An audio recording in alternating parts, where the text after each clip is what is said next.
good together, huh? Oh, All right, I'll welcome you to the show once more again. Welcome to it. Welcome to it. It is a Tuesday, to be exact, on the 25th of April, and it is officially day 2 of 5 of the week. And slowly but surely, April is coming to an end. But just before it comes to an end, we do have something really, really interesting for you. And this is to all the listeners who are tuned in at this moment, be it you're on radio, also if you're on Facebook as well as our YouTube page. We're currently live at this moment, and we are about to be in conversation with this gorgeous lady that is on the other side of town, and she is Mrs. Ella AJAYI, and she is going to be letting us know about network availability today, and of which I think it's something that everybody gets really frustrated about, especially with load shedding. So just quickly, network availability today, we're going to be looking at the impact of social as well as the environmental issues on network availability and the overall customer experience. And also, this is going to be a very educational as well as an empowering conversation about network as well as customers whom are actually experiencing network downtime.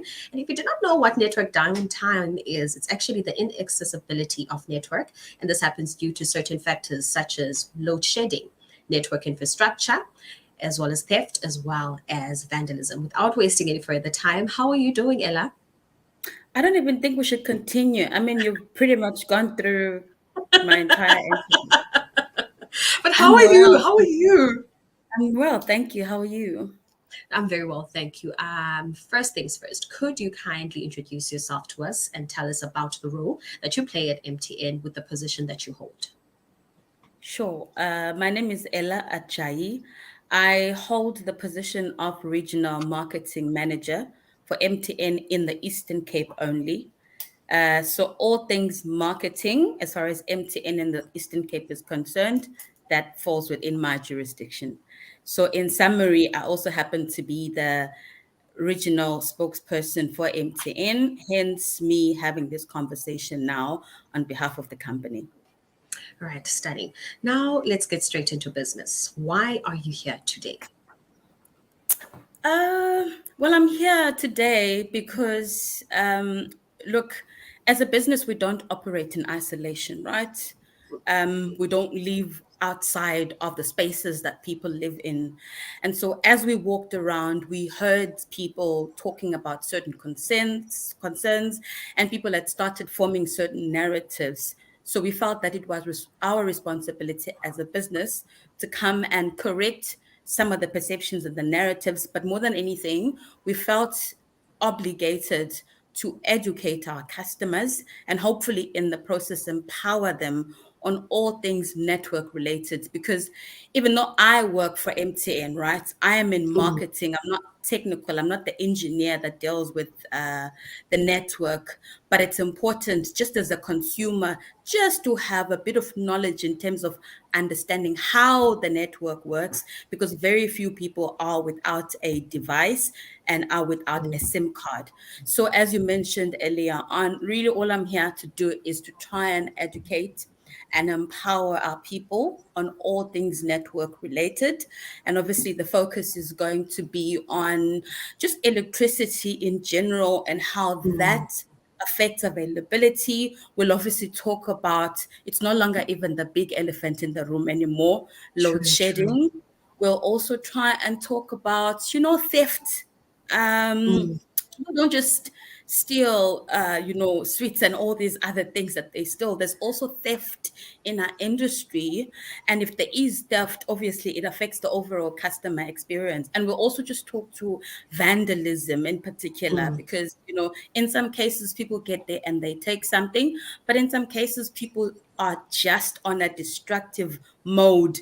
They get to a site and they just vandalize. So I'm hoping that at the end of the conversation, the consumers have some sort of idea in terms of how network functions and what it is that affects them when we go through all of these issues.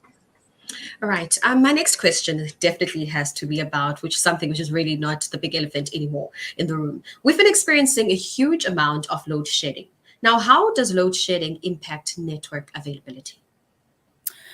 Well, maybe I should just go back to 1994 when MTN started the business. So when MTN started the business, and all other network service providers, by the way, we built the network on a grid that was stable, right? Mm. Back in the day, there were no issues with electricity. Electricity was available, it was constant. So it was Yes. reliable at the time. But obviously, life does not remain the same all the time. And now we have load shedding, and everyone understands what it is. So, what that means is because our towers are built on electricity, electricity powers our towers.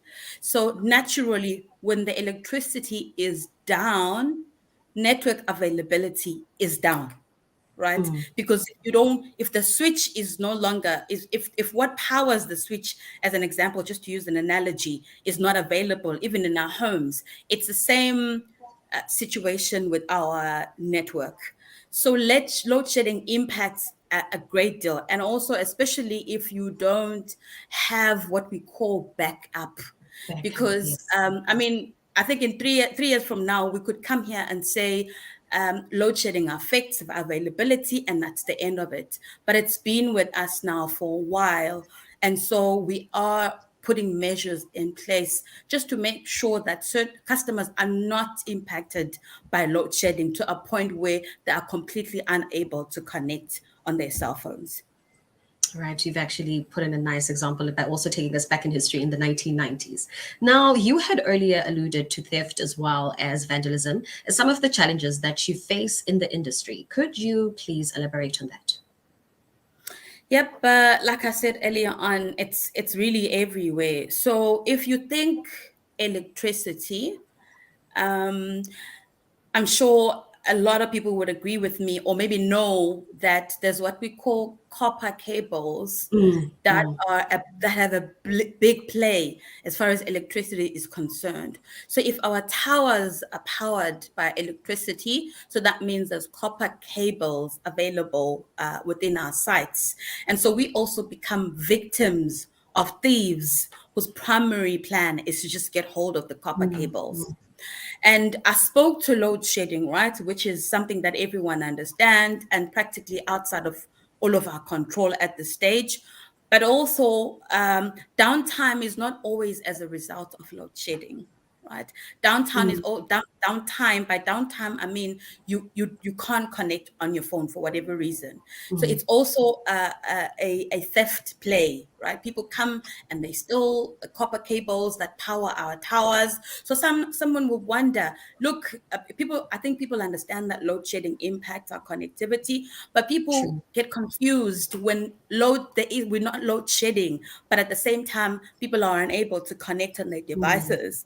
So theft is a big part of it, right? So people steal copper cables, even though there's power, there is no power, if you know what I mean. So people still at the same time are able to connect.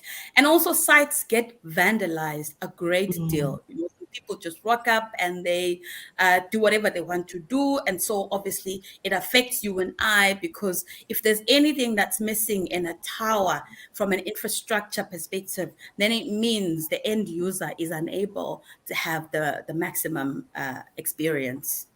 all right, thank you. I hear you mention now all of these challenges that network service providers face, but surely there must be something that you can do about this. Yeah, absolutely, absolutely. I mean, this conversation would be worthless, right? Or pointless if I came here and I told you about all the problems and then not bring a solution to the Attention table. to the And yes. also, it's really important that people, this, like I said, context is everything, right? If you don't have context, you can formulate hypotheses and narratives and hold certain perceptions, right? Because you don't have context. Yes, we've Mm, come to talk about the problem so that the end consumer can have context of what's happening. But also, we're here to say, I mean, load shedding has been with us for a couple of years now, and it's intensifying every day. it But we're also is. here to say to them the ultimate plan for MTN is for us to get off the grid. So alternative power sources, that's the ultimate plan, but it's a long-term plan. Obviously, if you think MTN SA, not even MTN in the Eastern Cape, it's so many towers that would have to get off the grid, right? But that's the ultimate plan. I can't unfortunately give a timeline at this moment, but the plan is to get off the grid completely such that our towers are no longer reliant and dependent on electricity. That's the first thing we're doing. But I also want to talk about what we're doing short term, right? Because I'm sure if you're unable to connect on your phone now, you're not interested in what we're planning to do in 5 years' time, as an example. So what we have what we call hub sites. I'm trying to be as simplistic as possible. For an example, let's say I am a hub. Ella is a hub site, right? But I connect Aviwa, I connect Brian, I connect Matthew, and all of those things, right? So if I am down, then that means all these other people are down. So if the hub site is down, either due to load shedding or theft or whatever other reason, then it means so many more sites are being impacted in the process. So what we're trying to do is we're trying to prioritize the hub sites, right? So that less and less people are impacted in case of load shedding or in case of theft or in case of vandalism. So we do that by making our network resilient, right? So that whatever the environmental issues happening outside of us, that our network is resilient. How we do that is we put batteries on those hub sites as a priority. Remember, the ultimate plan is to get off the grid completely. But while we remain on the grid, what we do is we get batteries for some of our hub sites. We also get generators for some of our sites. And I also need to mention that even though that's, I think it's a good thing by the business, those generators and those batteries are unfortunately not immune to the theft and the vandalism that we're talking about. So sometimes we come out and we say hub site 2134 in, I'm just using a hypothetical number now, and the place in Tata as an example has been made resilient, right? We've improved it. We've got a battery. We've got everything there is to be such that even if there's no power, there is no reason why our people can't connect, right? The same people that come for the copper cables go for the batteries and go for the generators. So it seems like we come and we say, hey, we've sort of sorted your problem, but 3, 4, 5 days later, we find ourselves in the same situation. Obviously, connectivity is a basic human right, right? We can't come and say, hey, they've stolen, and so we can't do anything about it. It sometimes will come and we'll say, we've put measures in place, the site is resilient, customers should be able to connect. But for a period of time, you realize that if there's no power, you're still going back. Please just know that there's all these other things that are impacting it. But as a business, I think the ultimate plan is the best plan there can ever be. But in the meantime, we do batteries, we do generators, even though they also are not immune to the theft and the vandalism that I spoke about earlier on. Oh, I love these examples that you're actually giving. They actually bring in more sense. And I think everyone who's actually watching now, you actually get it. It's like we've got a chain that's going on. All right. Now, who gets impacted by all of this? Well, I think, everyone can answer that question, really, to be honest. Because like I said earlier on, connectivity has become a basic human right, right? And at MTN, we actually have our core belief, which is that everyone deserves the benefits of a modern, connected life. The fact that we put batteries and generators on certain sites and they get stolen 3 days later, and then we go back again when we do the same thing. You can imagine from a capital expenditure what that does to the business, right?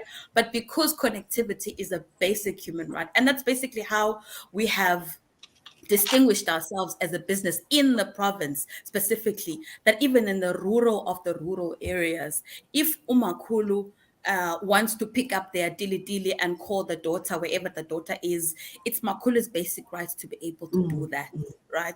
So everyone gets impacted by either load shedding or theft or vandalism, and that's why when I said earlier on, it became an obligation on our part to not just keep quiet and have boardroom conversations about how all of these things are affecting us and how we are making plans. And also, if I don't know, people who follow our CEO, Mr. Charles Mulapisi, he has monthly conversations with all of our customers on LinkedIn, speaking to the challenges that we're facing on our network and speaking to the plans that we have to ultimately get off the grid and be independent as MTN. So everyone gets impacted by it. I mean, I might have a plan in the suburb areas. I might decide to go to my mother's or go to the office when I'm impacted in my home. But I do know that there's plenty of people in our province who do not necessarily have the luxury of a plan B. That's why we thought it's important that we come here, explain to our people so they have context, but also assure them we're not sitting here folding our arms and not Something doing we're doing. anything about it. We are doing something about it. And I thank you so much, Ella, really about that, because really, I think what really frustrates us, especially with load shedding, is not having enough network availability. Just the other day, I was talking about you go to the lollies, you need to be connected, especially if you need to attend a Zoom meeting, for example. You're so frustrated, you're unable, apologies, to actually connect because of load shedding. And there's so many things that happen. So I love how you've actually had these boardroom meetings and have actually even now decided, you know what, let's move on and even let the people know, let our customers know that we're not just sitting here and doing nothing, but we see their cries and we're able to come with solutions with regarding all these challenges that are here. Thank you so much for educating us as well as for empowering us. And last words just before we close it. Look, I really want to say that we're grateful for MTN is the market leader in the Eastern Cape. Yes. Nowhere else in the country. And so that speaks to the loyalty that our people have. I'm here on behalf of MTN to say we are appreciative of that, but we also know that the basis of our relationship is network, right? And so there is no way that we can sit and not do anything about it, because without constant availability, then the relationship is sort of tainted. We appreciate the patience that our people have shown us. We appreciate the loyalty because the numbers have remained the same. And I assure them that we are doing something about it. And lastly, I just want to thank you for the platform. Thank you so much for joining us, Ella. All right, ladies and gentlemen, as I did mention that today, it has been a really, really interesting conversation. We were in conversation with Mrs. Ella AJAYI, who is actually the regional marketing manager here in the Eastern Cape for MTN. And man, oh man, what an empowering as well as an educational session we've just had by looking at network availability as well as some of the factors that actually do affect it. We've looked at load shedding, we've looked at network infrastructure, we've looked at theft as well as vandalism. And also thank you so much, man, to everyone who had joined us. I see Nikona Danibona Wakunyekenopu Hendrik Naye. He was also here joining the conversation. Jozi, and also talking about Elaqala Nasepoli, we have Muliwala Mulungile Uchezi esitigena molweni phiwe sisonke apha emazeno moya mnandi sebhinoni eRhawutini. Thank you so much, DJ Sizwe naye ke ukhona ke ndimtheche, and he'll be coming in from 3 to 6 o'clock. But nonetheless, thank you so much, man, to everyone for joining us today, and do stay tuned.